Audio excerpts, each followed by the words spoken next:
Capítulo 11. El querido ego. Como quiera que superior e inferior son dos secciones de una misma cosa, no está de más sentar el siguiente corolario. Yo superior, yo inferior son dos aspectos del mismo ego tenebroso y pluralizado. El denominado yo divino o yo superior, alter ego o algo por el estilo es ciertamente una triquiñuela del mí mismo, una forma de autoengaño. Cuando el yo quiere continuar aquí y en el más allá, se autoengaña con el falso concepto de un yo divino inmortal. Ninguno de nosotros tiene un yo verdadero permanente, inmutable, eterno, inefable, etcétera, etcétera, etcétera. Ninguno de nosotros tiene en verdad una verdadera y auténtica unidad de ser. Desafortunadamente ni siquiera poseemos una legítima individualidad. El ego, aunque continúa más allá del sepulcro, tiene sin embargo un principio y un fin. El ego, el yo, nunca es algo individual, unitario, unitotal. Obviamente el yo es yoes. En el Tíbet oriental a los yoes se les denomina agregados psíquicos o simplemente valores, sean estos últimos positivos o negativos. Si pensamos en cada yo como una persona diferente, podemos aseverar en forma enfática lo siguiente. Dentro de cada persona que vive en el mundo existen muchas personas. Incuestionablemente dentro de cada uno de nosotros viven muchísimas personas diferentes, algunas mejores, otras peores. Cada uno de estos yoes, cada una de estas personas lucha por la supremacía. Quiere ser exclusiva y controla el cerebro intelectual o los centros emocional y motor cada vez que puede, mientras otro lo desplaza. La doctrina de los muchos yoes fue enseñada en el Tíbet oriental por los verdaderos clarividentes, por los auténticos iluminados. Cada uno de nuestros defectos psicológicos está personificado en tal o cual yo. Como quiera que tenemos millares y hasta millones de defectos, ostensiblemente vive mucha gente en nuestro interior. En cuestiones psicológicas hemos podido evidenciar claramente que los sujetos paranoicos, ególatras y mitómanas por nada de la vida abandonarían el culto al querido ego. Incuestionablemente tales gentes odian mortalmente la doctrina de los muchos yoes.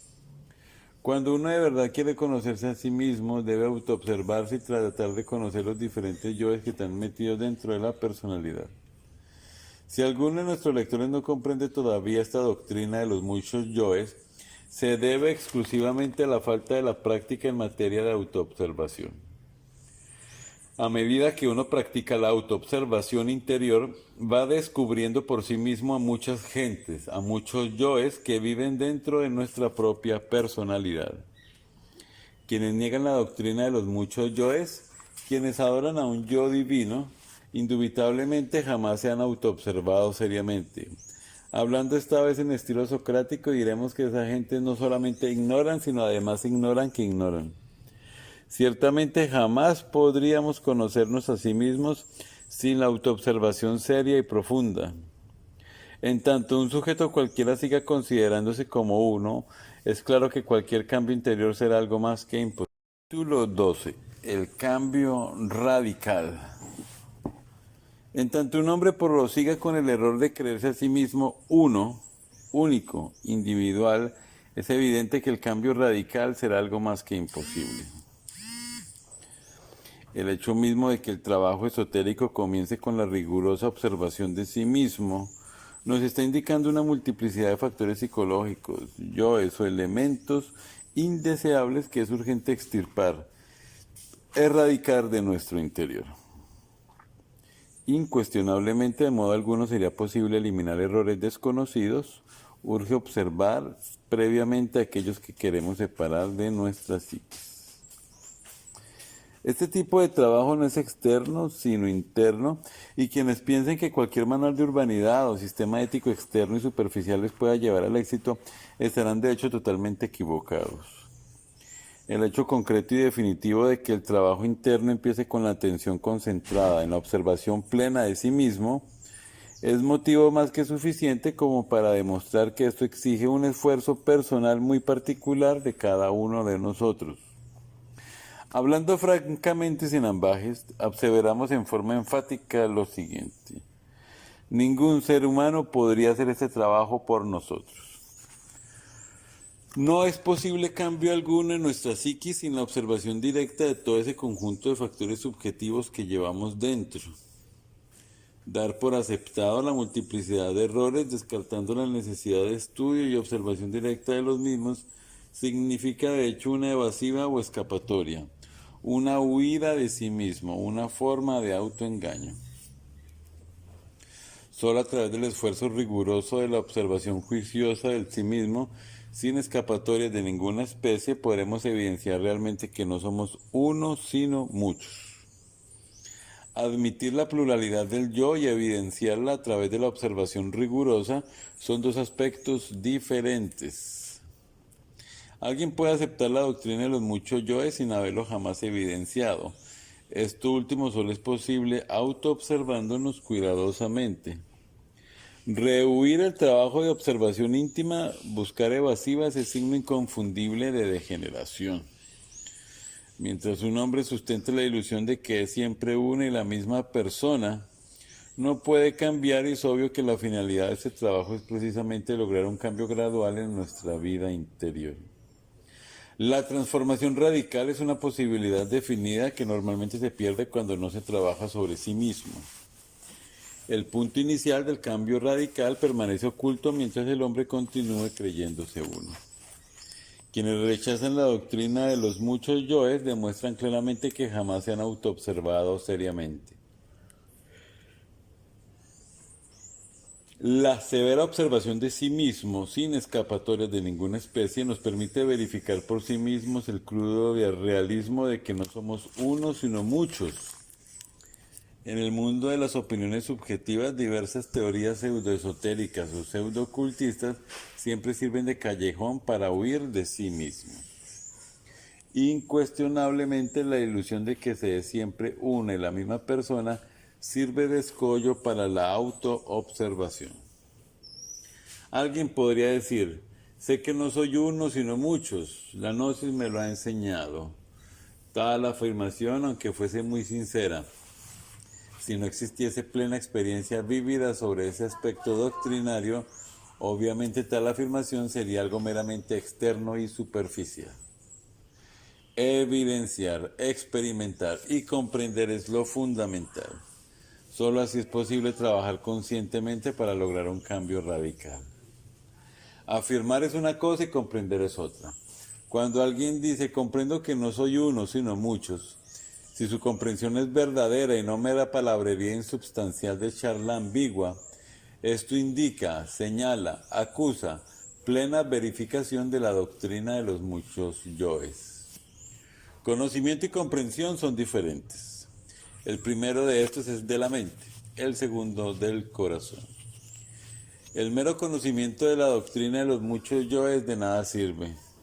Desafortunadamente, por estos tiempos en que vivimos, el conocimiento ha ido mucho más allá de la comprensión, porque el pobre animal intelectual, equivocadamente llamado hombre, desenvolvió exclusivamente el lado del conocimiento, olvidando lamentablemente el correspondiente lado del ser. Capítulo 13. Observador y observado. Es muy claro y no resulta difícil comprender que cuando alguien empieza a observarse a sí mismo seriamente desde el punto de vista que no es uno, sino muchos, comienza realmente a trabajar sobre todo eso que carga dentro. Es óbice, obstáculo, tropiezo para el trabajo de autoobservación íntima los siguientes defectos psicológicos. Mitomanía, delirio de grandeza, creerse un dios, egolatría, creencia en un yo permanente, adoración a cualquier especie de alter ego, paranoia, sabiondez, autosuficiencia, engreimiento, creerse infalible, orgullo místico, persona que no sabe ver el punto de vista ajeno. Cuando se continúa con la convicción absurda que se es uno, que se posee un yo permanente, resulta algo más que imposible el trabajo serio sobre sí mismo. Quien siempre se cree uno nunca será capaz de separarse de sus propios elementos indeseables. Considerará cada pensamiento, sentimiento, deseo, emoción, pasión, afecto, etcétera, como funcionalismo diferentes y modificables de su propia naturaleza. Y hasta se justificará ante los demás diciendo que tales o cuales defectos personales son de carácter hereditario. Quien acepta la doctrina de los muchos yoes comprende a base de observación que cada deseo, pensamiento, acción, pasión, etcétera, corresponde a este u otro yo distinto, diferente. Cualquier atleta de la autoobservación íntima trabaja muy seriamente dentro de sí mismo y se esfuerza por apartar de su psiquis los diferentes elementos indeseables que carga dentro. Si uno de verdad y muy sinceramente comienza a observarse internamente, resulta dividiéndose en dos, observador y observado. Si tal división no se produjera, es evidente que nunca daríamos un paso adelante en la vía maravillosa del autoconocimiento. ¿Cómo podríamos observarnos a sí mismos si cometiéramos el error de no querer dividirnos entre observador y observado? Si tal división no se produjera, es obvio que nunca daríamos un paso en el camino del autoconocimiento. Indubitablemente, cuando esta división no se sucede, continuamos identificados con todos los procesos del yo pluralizado. Quien se identifica con los diversos procesos del yo es siempre víctima de las circunstancias. ¿Cómo podría modificar circunstancias aquel que no se conoce a sí mismo? ¿Cómo podría conocerse a sí mismo quien nunca se ha observado internamente? ¿De qué manera podría alguien autoobservarse si no se divide previamente en observador y observado? Ahora bien, nadie puede empezar a cambiar radicalmente en tanto no sea capaz de decir, este deseo es un yo animal que debo eliminar. Este pensamiento egoísta es otro yo que me atormenta y que necesito desintegrar. Este sentimiento que hiere en mi corazón es un yo intruso que necesito reducir a polvareda cósmica, etcétera, etcétera, etcétera. Naturalmente esto es imposible para quien nunca se ha dividido entre observador y observado. Quien toma todos sus procesos psicológicos como funcionalismo de un yo único, individual y permanente, se encuentra tan identificado con todos sus errores, los tiene tan unidos a sí mismos, que ha perdido por tal motivo la capacidad para separarlos de su psiquis. Obviamente, personas así jamás pueden cambiar radicalmente. Son gentes condenadas al más rotundo fracaso.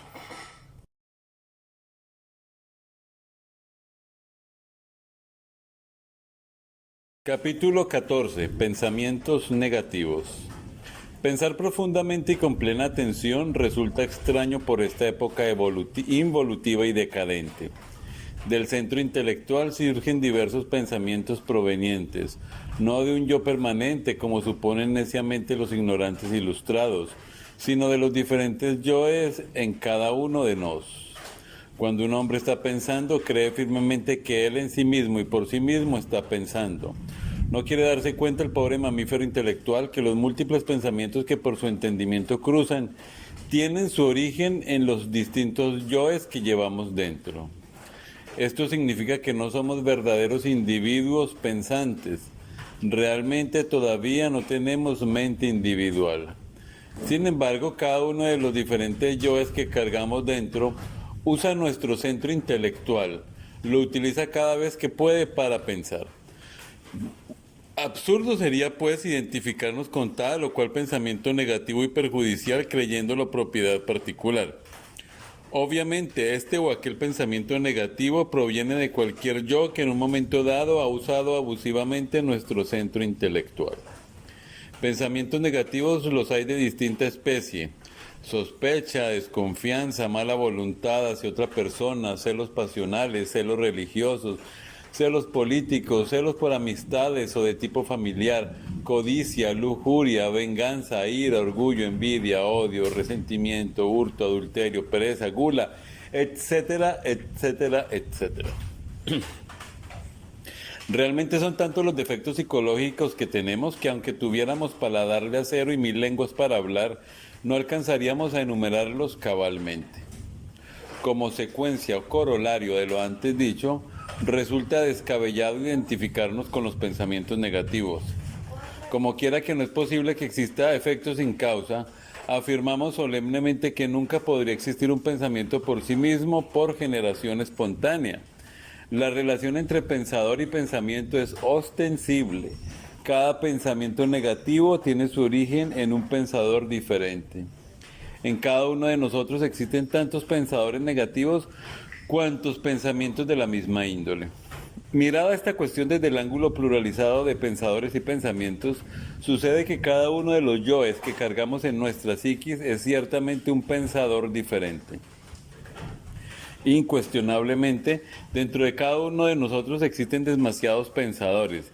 Sin embargo, cada uno de estos, a pesar de ser tan solo parte, se cree el todo en un momento dado.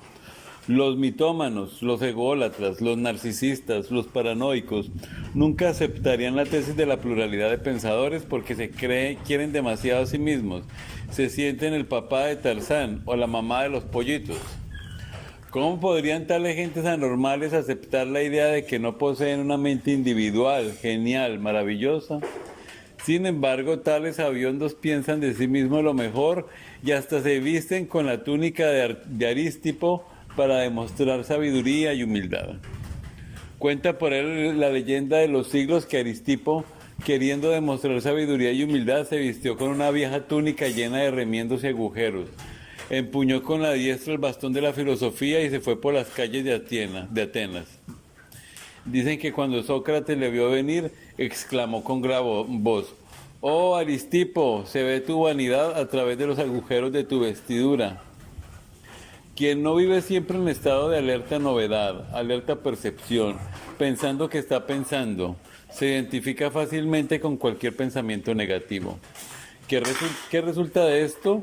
Fortalece lamentablemente el poder siniestro del yo negativo, autor del correspondiente pensamiento en cuestión. Cuanto más nos identificamos con un pensamiento negativo, tanto más esclavos seremos del correspondiente yo que le caracteriza. Con respecto a la gnosis, al camino secreto, al trabajo sobre sí mismo, nuestras tentaciones particulares se encuentran precisamente en los yoes que odian la gnosis, el trabajo esotérico, porque no ignoran que su existencia dentro de nuestra psiquis está mortalmente amenazada por la gnosis y por el trabajo.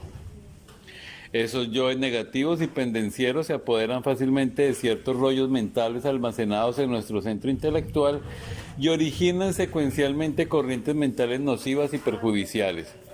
Si aceptamos estos pensamientos, esos yoes negativos que en un momento dado controlan nuestro centro intelectual, seremos entonces incapaces de librarnos de sus resultados. Jamás debemos olvidar que todo yo negativo se autoengaña y engaña. Conclusión: miente. Cada vez que sentimos una súbita pérdida de fuerza, cuando el aspirante se desilusiona de la gnosis, del trabajo esotérico, cuando pierde el entusiasmo y abandona lo mejor, es obvio que ha sido engañado por algún yo negativo. El yo negativo del adulterio aniquila los nobles hogares y hace desgraciados a los hijos. El yo negativo de los celos engaña a los seres que se adoran y destruyen la dicha de los mismos. El yo negativo del orgullo místico engaña a los devotos del camino y estos, sintiéndose sabios, aborrecen a su maestro o le traicionan. El yo negativo apela a nuestras experiencias personales, a nuestros recuerdos, a nuestros mejores anhelos, a nuestra sinceridad y mediante una rigurosa selección de todo esto, presenta algo en una falsa luz, algo que fascina y viene el fracaso. Sin embargo, cuando uno descubre el yo en acción, cuando ha aprendido a vivir en estado de alerta, tal engaño se hace imposible. Capítulo 15. La individualidad. Creerse uno, ciertamente es una broma de muy mal gusto. Desafortunadamente, esta vana ilusión existe dentro de cada uno de nosotros. Lamentablemente, siempre pensamos de nosotros mismos lo mejor. Jamás se nos ocurre comprender que ni siquiera poseemos individualidad verdadera. Lo peor del caso es que hasta nos damos el lujo falso de suponer que cada uno de nosotros goza de plena conciencia y voluntad propia. Pobres de nosotros, cuán necios somos. No hay duda de que la ignorancia es la peor de las desgracias. Dentro de cada uno de nosotros existen muchos miles de individuos diferentes, sujetos distintos, yoes o gentes que riñen entre sí, que se pelean por la supremacía y que no tienen orden o concordancia alguna. Si fuéramos conscientes, si despertáramos de tantos sueños y fantasías, cuán distinta sería la vida. Mas para colmo de nuestro infortunio, las emociones negativas y las autoconsideraciones y amor propio nos fascinan, nos hipnotizan, jamás nos permiten acordarnos de sí mismos, vernos tal cual somos. Creemos tener una sola voluntad cuando en realidad poseemos muchas voluntades diferentes. Cada yo tiene la suya. La tragicomedia de toda esta multiplicidad interior resulta pavorosa. Las diferentes voluntades interiores chocan entre sí, viven en conflicto continuo, actúan en diferentes direcciones. Si tuviéramos una verdadera individualidad, si poseyéramos una unidad en vez de una multiplicidad, tendríamos también continuidad de propósitos, conciencia despierta, voluntad particular, individual. Cambiar es lo indicado. Sin embargo, debemos empezar por ser sinceros con nosotros mismos. Necesitamos hacer un inventario psicológico de sí mismos para conocer lo que nos sobra y lo que nos falta. Es posible conseguir individualidad, mas si creemos tenerla, tal posibilidad desaparecerá. Es evidente que jamás lucharíamos por conseguir algo que creemos tener. La fantasía nos hace creer que somos poseedores de la individualidad y hasta existen en el mundo escuelas que así lo enseñan. Es urgente luchar contra la fantasía. Esta nos hace aparecer como si fuéramos esto o aquello, cuando en realidad somos miserables, desvergonzados y perversos. Pensamos que somos hombres cuando en verdad somos tan solo mamíferos intelectuales desprovistos de individualidad. Los mitómanos se creen dioses, mahatmas, etc., sin sospechar siquiera que ni siquiera tiene mente individual y voluntad consciente. Los ególatras adoran tanto a su querido ego que nunca aceptarían la idea de la multiplicidad de egos dentro de sí mismos. Los paranoicos, con todo el orgullo clásico que les caracteriza, ni siquiera leerán este libro. Es indispensable luchar a muerte contra la fantasía acerca de nosotros mismos, si es que no queremos ser víctimas de emociones artificiales y experiencias falsas, que además de ponernos en situaciones ridículas, detienen toda posibilidad de desarrollo interior. El animal intelectual está tan hipnotizado por su fantasía que sueña que es león o águila, cuando en verdad no es más que un vil gusano del lodo de la tierra. El mitómano jamás aceptaría esas afirmaciones renglones arriba hechas. Obviamente él se siente archihierofante.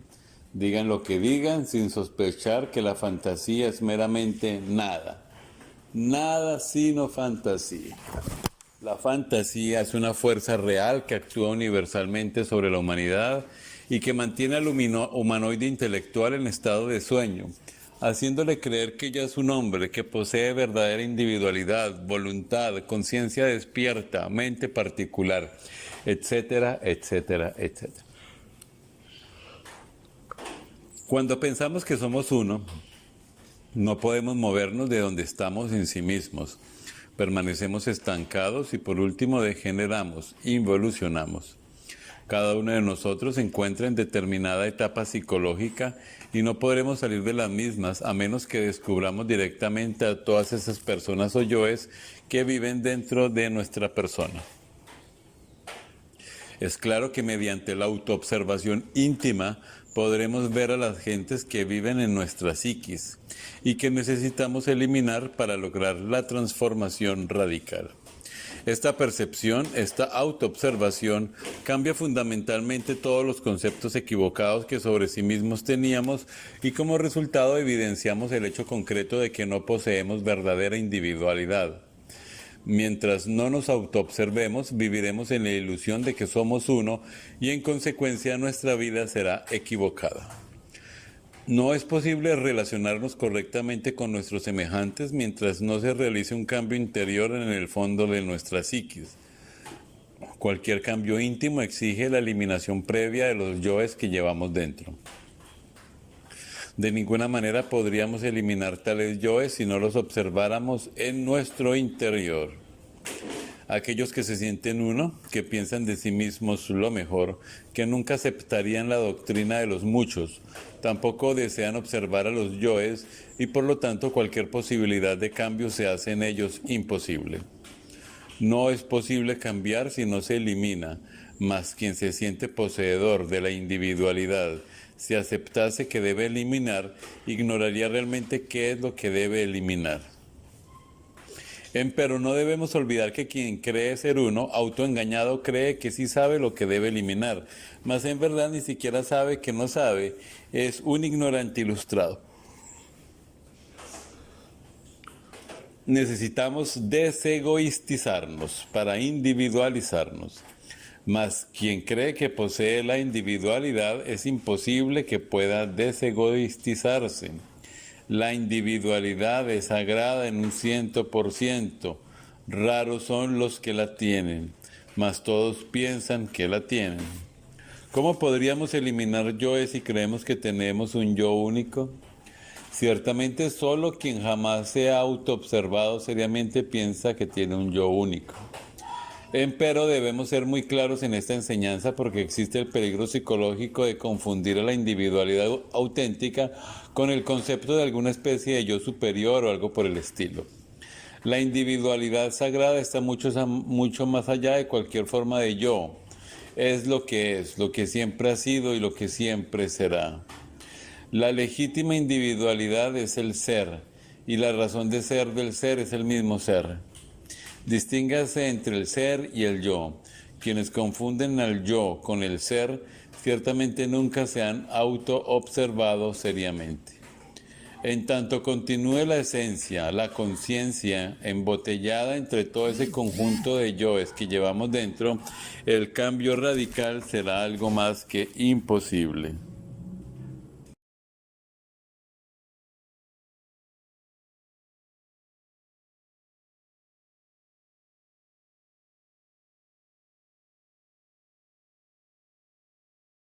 Capítulo 16. El libro de la vida. Una persona es lo que es su vida. Eso que continúa más allá de la muerte es la vida. Este es el significado del libro de la vida que se abre con la muerte.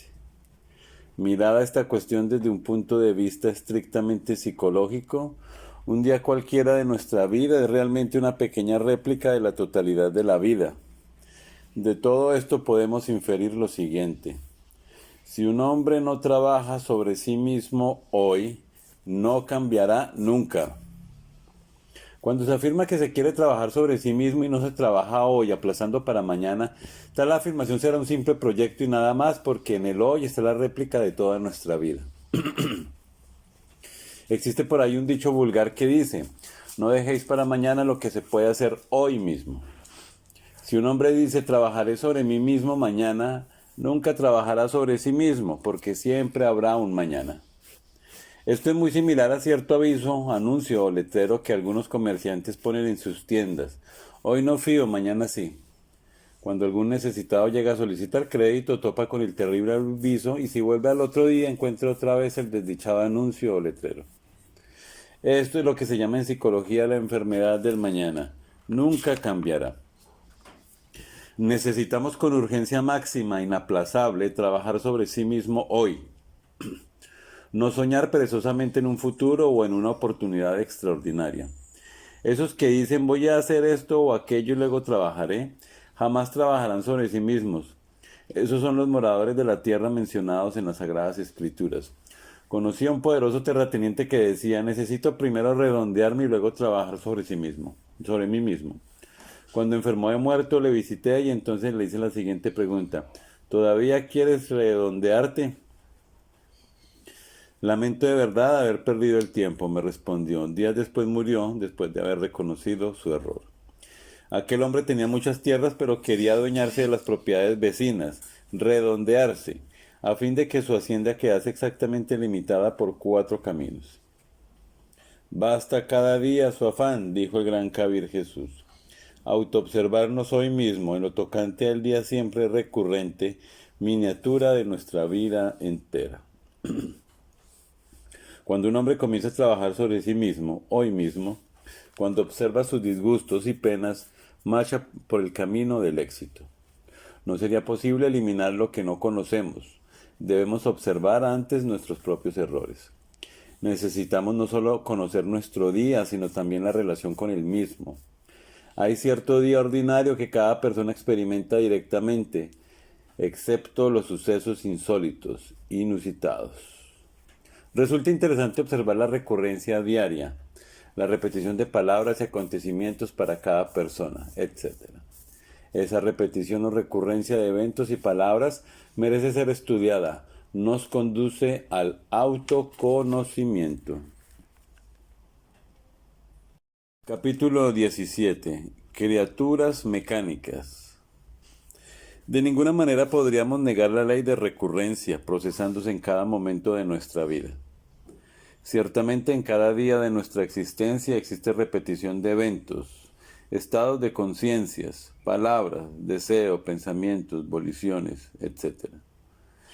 Es obvio que cuando uno no se autoobserva, no puede darse cuenta de esta incesante repetición diaria. Resulta evidente que quien no siente interés alguno por observarse a sí mismo, tampoco desea trabajar para lograr una verdadera transformación radical. Para colmo de los colmos hay gente que quiere transformarse sin trabajar sobre sí mismos. No negamos el hecho de que cada cual tiene derecho a la real felicidad del espíritu, mas también es cierto que tal felicidad sería algo más que imposible si no trabajamos sobre sí mismos. Uno puede cambiar íntimamente cuando de verdad consigue modificar sus reacciones ante los diversos hechos que le sobrevienen diariamente. Empero, no podríamos modificar nuestra forma de reaccionar ante los hechos de la vida práctica si no trabajáramos seriamente sobre sí mismos. Necesitamos cambiar nuestra manera de pensar, ser menos negligentes, volvernos más serios y tomar la vida en forma diferente, en su sentido real y práctico. Empero, si continuamos así tal como estamos, comportándonos en la misma forma como todos los días, repitiendo los mismos errores, con la misma negligencia de siempre, cualquier posibilidad de cambio quedará de hecho eliminada. Si uno de verdad quiere llegar a conocerse a sí mismo, debe empezar por observar su propia conducta ante los sucesos de cualquier día de la vida. No queremos decir con esto que no deba uno observarse a sí mismo diariamente, solo queremos afirmar que se debe empezar por observar un primer día. En todo debe haber un comienzo y empezar por observar nuestra conducta en cualquier día de nuestra vida es un buen comienzo. Observar nuestras reacciones mecánicas ante todos esos pequeños detalles de alcoba, hogar, comedor, casa, calle, trabajo, etcétera, etcétera. Lo que uno dice, siente y piensa es ciertamente lo más indicado. Lo importante es ver luego cómo o de qué manera puede uno cambiar esas reacciones. Empero, si creemos que somos buenas personas y que nunca nos comportamos de forma inconsciente y equivocada, nunca cambiaremos. Ante todo, necesitamos comprender que somos personas máquinas, simples marionetas controladas por agentes secretos, por yoes ocultos. Dentro de nuestra persona viven muchas personas. Nunca somos idénticos. A veces se manifiesta en nosotros una persona mezquina, otras veces una persona irritable, en cualquier otro instante una persona espléndida, benevolente, más tarde una persona escandalosa o calumniadora, después un santo, luego un embustero, etc. Tenemos gente de toda clase de cada uno de nosotros, yoes de toda especie. Nuestra personalidad no es más que marioneta, un muñeco parlante, algo mecánico. Empecemos por comportarnos conscientemente durante pequeña parte del día. Necesitamos dejar de ser simples máquinas aunque sea durante unos breves minutos diarios. Esto influirá decisivamente sobre nuestra existencia. Cuando nos autoobservamos y no hacemos lo que tal o cual yo quiere, es claro que empezamos a dejar de ser máquinas. Un solo momento en que se está bastante consciente como para dejar de ser máquina, si se hace voluntariamente, suele modificar radicalmente muchas circunstancias desagradables. Desgraciadamente vivimos diariamente una vida mecanicista, rutinaria, absurda. Repetimos sucesos. Nuestros hábitos son los mismos. Nunca hemos querido modificarlos. Son el carril mecánico por donde circula el tren de nuestra miserable existencia. Empero pensamos de nosotros lo mejor. Por donde quiera abundan los mitómanos, los que se creen dioses, criaturas mecánicas, rutinarias, personajes del lodo de la tierra, míseros muñecos movidos por diversos yoes. Gentes así no trabajarán sobre sí mismos. Capítulo 18. El pan supersustancial. Si observamos cuidadosamente cualquier día de nuestra vida, veremos que ciertamente no sabemos vivir conscientemente.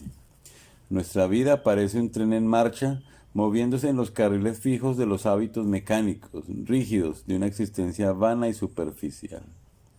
Lo curioso del caso es que jamás se nos ocurre modificar los hábitos. Parece que no nos cansamos de estar repitiendo siempre lo mismo. Los hábitos nos tienen petrificados, mas pensamos que somos libres, somos espantosamente feos, pero nos creemos Apolos. Somos gente mecánica, motivo más que suficiente como para carecer de todo sentimiento verdadero de lo que está haciendo en la vida. Nos movemos diariamente dentro del viejo carril de nuestros hábitos anticuados y absurdos, y así es claro que no tenemos una verdadera vida. En vez de vivir, vegetamos miserablemente y no recibimos nuevas impresiones. Si una persona iniciara su día conscientemente, es ostensible que tal día sería muy distinto a los otros días. Cuando uno toma la totalidad de su vida como el mismo día que está viviendo, cuando no deja para mañana lo que debe hacer hoy mismo, llega realmente a conocer lo que significa trabajar sobre sí mismo. Jamás un día carece de importancia. Si en verdad queremos transformarnos radicalmente, debemos vernos, observarnos y comprendernos diariamente. Sin embargo, las gentes no quieren verse a sí mismas. Algunos, teniendo ganas de trabajar sobre sí mismos, justifican su negligencia con frases como la siguiente: el trabajo en la oficina no permite trabajar sobre sí mismos. Palabras estas sin sentido, huecas, vanas, absurdas, que solo sirven para justificar la indolencia, la pereza, la falta de amor por la gran causa. Gentes así, aunque tengan muchas inquietudes espirituales, es obvio que no cambiarán nunca. Observarnos a sí mismos es urgente, inaplazable, impostergable. La autoobservación íntima es fundamental para el cambio verdadero. ¿Cuál es su estado psicológico al levantarse? ¿Cuál es su estado de ánimo durante el desayuno? ¿Estuvo impaciente con el mesero, con la esposa? ¿Por qué estuvo impaciente? ¿Qué es lo que siempre le trastorna? Etcétera. Fumar o comer menos no es todo el cambio, mas sí indica cierto avance. Bien sabemos que el vicio y la glotonería son inhumanos y bestiales. No está bien que alguien dedicado al camino secreto tenga un cuerpo físico excesivamente gordo y con un vientre abultado y fuera de toda euritmia de perfección. Eso indicaría glotonería, gula y hasta pereza. La vida cotidiana, la profesión, el empleo, aunque vitales para la existencia, constituyen el sueño de la conciencia. Saber que la vida es sueño no significa haberlo comprendido. La comprensión viene con la autoobservación y el trabajo intenso sobre sí mismo. Para trabajar sobre sí es indispensable trabajar sobre su vida diaria hoy mismo. Y entonces se comprenderá lo que significa aquella frase de la oración del Señor: danos el pan nuestro de cada día. La frase cada día significa el pan supersustancial en griego, o el pan de lo alto. La gnosis da ese pan de vida en el doble sentido de ideas y fuerzas que nos permiten desintegrar errores psicológicos. Cada vez que reducimos a polvareda cósmica tal o cual yo, ganamos experiencia psicológica. Comemos el pan de la sabiduría, recibimos un nuevo conocimiento. La gnosis nos ofrece el pan supersustancial, el pan de la sabiduría, y nos señala con precisión la nueva vida que comienza en uno mismo, dentro de uno mismo, aquí y ahora. Ahora bien, nadie puede alterar su vida o cambiar cosa alguna relacionada con las reacciones mecánicas de la existencia a menos que cuente con la ayuda de nuevas ideas y reciba auxilio divinal. La gnosis de esas nuevas ideas enseña el modus operandi mediante el cual puede uno ser asistido por fuerzas superiores a la mente. Necesitamos preparar los centros inferiores de nuestro organismo para recibir las ideas y fuerzas que vienen de los centros superiores. En el trabajo sobre sí mismo no existe nada despreciable. Cualquier pensamiento, por insignificante que sea, merece ser observado. Cualquier emoción negativa, reacción, etc., debe ser observada. Capítulo 19. El buen dueño de casa. Apartarse uno de los efectos desastrosos de la vida en estos tiempos tenebrosos ciertamente es muy difícil pero indispensable. De otro modo es devorado por la vida. Cualquier trabajo que uno haga sobre sí mismo con el propósito de lograr un desarrollo anímico y espiritual se relaciona siempre con el aislamiento muy bien entendido, pues bajo la influencia de la vida tal como siempre la vivimos no es posible desarrollar otra cosa que la personalidad. En modo alguno intentamos oponernos al desarrollo de la personalidad. Obviamente esta es necesaria en la existencia, mas ciertamente es algo meramente artificial, no es lo verdadero, lo real en nosotros. Si el pobre mamífero intelectual equivocadamente llamado hombre no se aísla, sino que se identifica con todos los sucesos de la vida práctica y derrocha sus fuerzas en emociones negativas y en autoconsideraciones personales y en vana palabrería insustancial de charla ambigua, nada edificante, ningún elemento real puede desarrollarse en él, fuera de lo que pertenece al mundo de la mecanicidad. Ciertamente quien quiera de verdad lograr en sí el desarrollo de la esencia, debe llegar a estar herméticamente cerrado. Esto se refiere a algo íntimo, estrechamente relacionado con el silencio. La frase viene de los antiguos tiempos cuando se enseñaba secretamente una doctrina sobre el desarrollo interior del hombre vinculada con el nombre de Hermes. Si uno quiere que algo real crezca en su interioridad, es claro que debe evitar el escape de sus energías psíquicas. Cuando uno tiene escapes de energía y no está aislado en su intimidad, es incuestionable que no podrá lograr el desarrollo de algo real en su psiquis. La vida ordinaria común y corriente quiere devorarnos implacablemente. Nosotros debemos luchar contra la vida diariamente, debemos aprender a nadar contra la corriente. Este trabajo va en contra de la vida. Se trata de algo muy distinto a lo de todos los días y que sin embargo debemos practicar de instante en instante. Quiero referirme a la revolución de la conciencia. Es evidente que si nuestra actitud hacia la vida diaria es fundamentalmente equivocada, si creemos que todos marchamos bien, así porque sí, vendrán los desengaños. La gente quiere que las cosas les salgan bien así porque sí, porque todo debe marchar de acuerdo con sus planes. Mas la cruda realidad es diferente. En tanto uno no cambia interiormente, gústele o no le guste, será siempre víctima de las circunstancias. Se dice y se escribe sobre la vida muchas estupideces sentimentales, mas este tratado de psicología revolucionaria es diferente. Esta doctrina va al grano, a los hechos concretos, claros y definitivos. Afirma enfáticamente que el animal intelectual equivocadamente llamado hombre es un bípedo mecánico inconsciente dormido.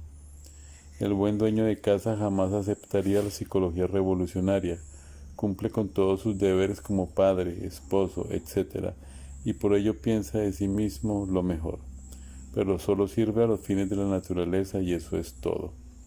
Por oposición diremos que también existe el buen dueño de casa que nada contra la corriente, que no quiere dejarse devorar por la vida. Empero estos sujetos son muy escasos en el mundo, no abundan nunca. Cuando uno piensa de acuerdo con las ideas de este tratado de psicología revolucionaria, obtiene una correcta visión de la vida. Capítulo 20. Los dos mundos. Observar y observarse a sí mismos son dos cosas completamente diferentes. Sin embargo, ambas exigen atención.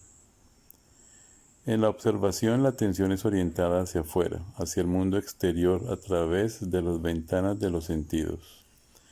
En la autoobservación de sí mismo, la atención es orientada hacia adentro, y para ello los sentidos de percepción externa nos sirven. Motivo este más que suficiente como para que sea difícil al neófito la observación de sus propios procesos psicológicos íntimos. El punto de partida de la ciencia oficial en su lado práctica es lo observable. El punto de partida del trabajo sobre sí mismo es la autoobservación, lo autoobservable. Incuestionablemente estos dos puntos de partida, renglones arriba citados, nos llevan a direcciones completamente diferentes. ¿Podría alguien envejecer enfrascado entre los dogmas transigentes de la ciencia oficial, estudiando fenómenos externos, observando células, átomos, moléculas, soles, estrellas, cometas, etcétera, sin experimentar dentro de sí mismo ningún cambio radical? La clase de conocimiento que transforma interiormente a alguien jamás podrá lograrse mediante la observación externa. El verdadero conocimiento que realmente puede originar en nosotros un cambio interior fundamental tiene por basamento la autoobservación directa de sí mismo. Es urgente decirle a nuestros estudiantes gnósticos que se observen a sí mismos y en qué sentido deben autoobservarse y las razones para ello. La observación es un medio para modificar las condiciones mecánicas del mundo. La autoobservación interior es un medio para cambiar íntimamente. Como secuencia o corolario de todo esto, podemos y debemos afirmar en forma enfática que existen dos clases de conocimiento, el externo y el interno, y que a menos que tengamos en sí mismos el centro magnético que pueda diferenciar las calidades del conocimiento, esta mezcla de los dos planos u órdenes de idea podrían llevarnos a la confusión. Sublimes doctrinas pseudoesotéricas con marcado cientificismo de fondo pertenecen al terreno de lo observable. Sin embargo, son aceptadas por muchos aspirantes como conocimiento interno. Nos encontramos pues ante dos mundos, el exterior y el interior. El primero de estos es percibido por los sentidos de percepción externa. El segundo solo puede ser perceptible mediante el sentido de autoobservación interna. Pensamientos, ideas, emociones, anhelos, esperanzas, desengaños, etc., son interiores, invisibles para los sentidos ordinarios, comunes y corrientes, y sin embargo para nosotros más reales que la mesa del comedor o los sillones de la sala. Ciertamente nosotros vivimos más en nuestro mundo interior que en el exterior. Esto es irrefutable, irrebatible. En nuestros mundos internos, en nuestro mundo secreto, amamos, deseamos, sospechamos, bendecimos, maldecimos, anhelamos, sufrimos, gozamos, somos defraudados, premiados, etcétera, etcétera, etcétera. Incuestionablemente los dos mundos, interno y externo, son verificables experimentalmente. El mundo exterior es lo observable. El mundo interior es lo autoobservable en sí mismo y dentro de sí mismo, aquí y ahora. Quien de verdad quiera conocer los mundos internos del planeta Tierra, o del sistema solar, o de la galaxia en que vivimos, debe conocer previamente su mundo íntimo, su vida interior particular, sus propios mundos internos. Hombre, conócete a ti mismo y conocerás al universo y a los dioses. Cuanto más explore este mundo interior llamado uno mismo, tanto más comprenderá que vive simultáneamente en dos mundos, en dos realidades, en dos ámbitos, el exterior y el interior. Del mismo modo que a uno le es indispensable aprender a caminar en el mundo exterior para no caer en un precipicio, no extraviarse en las calles de la ciudad, seleccionar sus amistades, no asociarse con perversos, no comer veneno, etc. Así también, mediante el trabajo psicológico sobre sí mismo, aprendamos a caminar en el mundo interior, el cual es explorable mediante la observación de sí. Realmente el sentido de autoobservación de sí mismo se encuentra atrofiado en la raza humana decadente de esta época tenebrosa en que vivimos. A medida que nosotros perseveramos en la autoobservación de sí mismos, el sentido de autoobservación íntima se irá desarrollando progresivamente. Capítulo 21. Observación de sí mismo. La autoobservación íntima de sí mismo es un medio práctico para lograr una transformación radical. Conocer y observar son diferentes. Muchos confunden la observación de sí con el conocer. Se conoce que estamos sentados en una silla en una sala, mas esto no significa que estemos observando la silla. Conocemos que en un instante dado nos encontramos en un estado negativo, tal vez con un problema o preocupados por este o aquel asunto, en estado de desasosiego o incertidumbre, etc. Pero esto no significa que lo estemos observando. ¿Siente usted antipatía por alguien? ¿Le cae mal cierta persona? ¿Por qué? Usted dirá que conoce a esa persona. Por favor, obsérvela. Conocer nunca es observar. No confunda el conocer con el observar. La observación de sí, que es un 100% activa, es un medio de cambio de sí, mientras que el conocer, que es pasivo, no lo es. Ciertamente, conocer no es un acto de atención. La atención dirigida hacia adentro de uno mismo, hacia lo que está sucediendo en nuestro interior, si es algo positivo, activo. En el caso de una persona a quien se tiene antipatía, así porque sí, porque nos viene en gana y muchas veces sin motivo alguno, uno advierte la multitud de pensamientos que se acumulan en la mente. El grupo de voces que hablan y gritan desordenadamente dentro de uno mismo, lo que están diciendo las emociones desagradables que surgen en nuestro interior, el sabor desagradable que todo esto deja en nuestra psiquis, etcétera, etcétera, etcétera. Obviamente en tal estado nos damos cuenta también de que interiormente estamos tratando muy mal a la persona a quien tenemos antipatía. Mas para ver todo esto se necesita incuestionablemente de una atención dirigida intencionalmente hacia dentro de sí mismo, no de una atención pasiva. La atención dinámica proviene realmente del lado observante, mientras los pensamientos y las emociones pertenecen al lado observado. Todo esto nos hace comprender que el conocer es algo completamente pasivo y mecánico, en contraste evidente con la observación de sí, que es un acto consciente. No queremos con esto decir que no exista la observación mecánica de sí, mas tal tipo de observación nada tiene que ver con la autoobservación psicológica a que nos estamos refiriendo. Pensar y observar resultan también muy diferentes. Cualquier sujeto puede darse el lujo de pensar sobre sí mismo todo lo que quiera, pero esto no quiere decir que se esté observando realmente. Necesitamos ver a los distintos yoes en acción, descubrirlos en nuestra psiquis, comprender que dentro de cada uno de ellos existe un porcentaje de nuestra propia conciencia, arrepentirnos de haberlos creado, etc. Entonces exclamaremos, ¿pero qué está haciendo este yo? ¿Qué está diciendo? ¿Qué es lo que quiere? ¿Por qué me atormenta con su lujuria, con su ira, etcétera, etcétera, etcétera?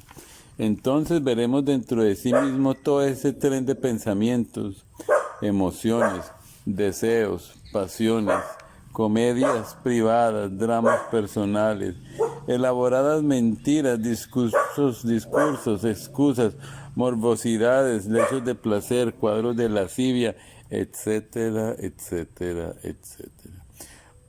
Muchas veces antes de dormirnos, en el preciso instante de transición entre vigilia y sueño, sentimos dentro de nuestra propia mente distintas voces que hablan entre sí. Son los distintos yoes que deben romper en tales momentos toda la conexión con los distintos centros de nuestra máquina orgánica, a fin de sumergirse luego en el mundo molecular, en la quinta dimensión.